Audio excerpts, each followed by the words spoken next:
Je suis sûr que vous avez déjà tous utilisé une fois dans votre vie un CD, et pour l'utiliser, il suffisait juste de l'insérer dans un lecteur de disque, et hop, le tour est joué. Mais que se passe-t-il à l'intérieur du lecteur de disque?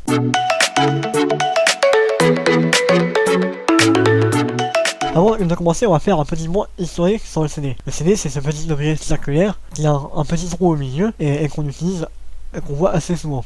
Et CD est un acronyme qui signifie Compact Disc, et il a été développé par Sony et Philips en 1979 et commercialisé en 1982. Son but était de remplacer les micro-sillons et les vinyles. Il était assez limité au niveau de la qualité et du stockage, car il ne pouvait pas stocker beaucoup de données, alors que les CD peuvent en stocker beaucoup plus.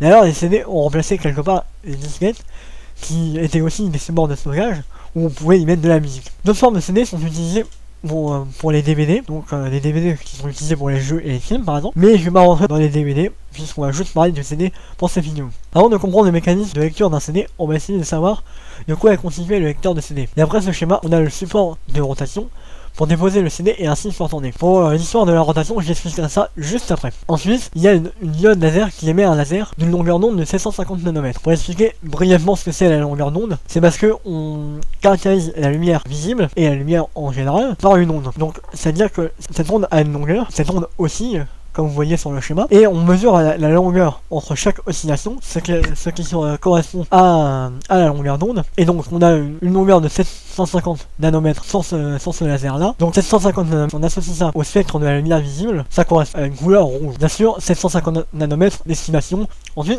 les CD sont codés en binaire, donc tout ce qui se trouve dessus est représenté par une suite de 0 et de 1, donc il faut se représenter que chaque point du CD est un 0 ou un 1, donc ici on a un 0, ici on a un 1, et là-bas on a un 0. Donc le laser présenté auparavant va être émis par une diode laser, puis être dirigé sur la surface du disque, et ainsi faire réfléchir le faisceau sur un miroir, qui dirigera le faisceau sur un capteur.